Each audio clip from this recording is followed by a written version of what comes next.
What's up, guys? This is episode number 11 of the Big Ben Strongcast. Doing a little bit of a new format on these today, and coming soon in the future. We're going to do some shorter episodes while I'm out here walking my dog. So today, we're going to be talking about the three biggest mistakes that athletes make in the clean. So, Big Ben, we've been working with a lot of athletes recently, with all the Leon County shutdowns and everything. And just been able to be exposed to a lot of different coaching styles from these athletes from coming from different schools.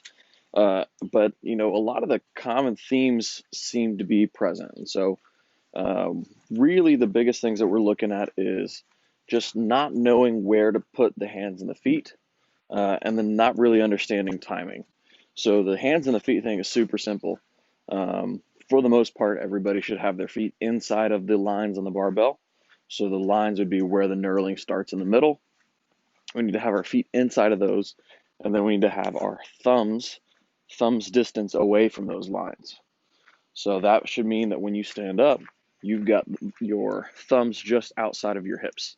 There's going to be some adjustments that could be made based on limb length and everything. Another good example of that would be, having your feet straight down when you look down, right? They shouldn't be outside of your hips, but they should be completely vertical. And then your hands being outside of your hips, that's really the biggest way to make sure that your hands and feet are in the right spot. Another good way to think about it is when you are setting up from the ground, your arms should not affect what your knees do. So that means that you should not have your elbows pushing your knees inside of your ankles when you are setting up, but your knee should stay over the top of your ankle or slightly outside of it, and your arms should not be affecting that in any way. All right. So that's one of the most common mistakes that I've seen, but it's also one of the easiest ones to fix. The problem with this is you just have to put in the reps and time to fix it. All right. And that's just that's just putting work in on it. The more often that you practice it, the less it will become a problem. The next thing is tempo, timing in the pull, which is a little bit harder of a thing to fix. But a lot of players think that they need to rip the bar off the ground as fast as possible. They say, the clean is a fast lift. I need to be moving fast on this. The problem is when you pull off the ground as fast as possible, the only thing that can happen is you get slower during your pull, which we don't want. We want the fastest part of the pull to be from the hip contact point to our getting under into the squat. We should not be moving as fast as possible right off the ground. That is only going to make us slower towards the end of the lift. So instead, what we want to be thinking is control off the ground, not necessarily slow, but having some control off the ground while you start your pull instead of ripping the bar off the ground. So some things that you can do to help fix that.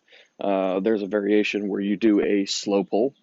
And so you can have a partner counting out for you, 3 seconds before you hit the hips. Another thing that you can do is a pause 1 inch off the ground. That will allow you to kill any momentum that you have before you do the majority of the clean. Those are the two biggest ones. Oh, and then the last thing, a lot of the time it might also be a strength issue. They don't feel confident in holding position right off the ground. So we do what are called quiet pulls or slow clean pulls, where we're going to do a clean pull off the ground, hit all the positions that we're looking for, but on the way down, we're going to go as slow as possible. And what you'll find is that athletes that have a hard time with this have a hard time with it when they get to right around the knee on the way down. And that knee position is a lot of squatting the bar to the ground, which is really what we're looking for on the pull, which kind of leads me into my next part, which is thinking that the pull and the clean is a pull and not a push. When we are picking the bar for the Olympic lifts, whether that's a clean or a snatch, we want to think of it as squatting the bar off the ground instead of pulling the bar off the ground. The reason for that is if you think about it as pulling the bar off the ground, your hips are going to shoot up way too fast, and you will get over the bar, and then to produce all this power that we need at the hip, you are going to end up using mostly a lot of back and arms, which is not really something that you want. Instead, we want to think squat the bar off the ground. That means keep the hips low the whole time. That means trying to fight for tension in the quads instead of letting it shift to the hips and letting your hips come off the ground. All right, so something that you can do to work on that, we can do either block cleans, right, where we are kind of forced to hold that position a little bit better. Those quiet pulls reinforce proper position on the way down. And then the last thing would be, again, those tempo pulls or the slow cleans, right, where we are going slow enough that we can remember that we do not need to move as fast as possible. We can also remember that we don't need to let our hips shoot up off the ground, all right? So those are really the three biggest things that I've seen from all of our athletes that have come in from all the different schools.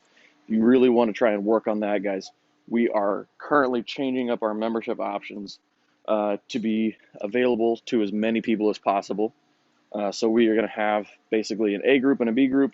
You're going to be either a Monday, Wednesday, Friday person or a Tuesday, Thursday, Saturday person. And you can come in the afternoon after school, either at 3 o'clock, 4 o'clock, or 5 o'clock. And the 3-day option is only going to be $50 a month. So we're looking at $50 a month for the best strength training that you can get in town. And, if that's not something that you can really afford, we also have a remote option. The remote option is a beginner program. It's 4 to 5 days a week, $25 a month, and it is really, really great for somebody who is too far away from the gym to train, but still wants to figure out how we are training and what we're doing to get such great results. So if that's something that you're interested in, guys, go to www.bigbendsc.com. You can go to the store where you can find all these different things, or if you want to just learn more, go to the blog or our YouTube channel, or check out more of these podcasts that you're listening on. All right, guys, thanks. Have a good one. Bye.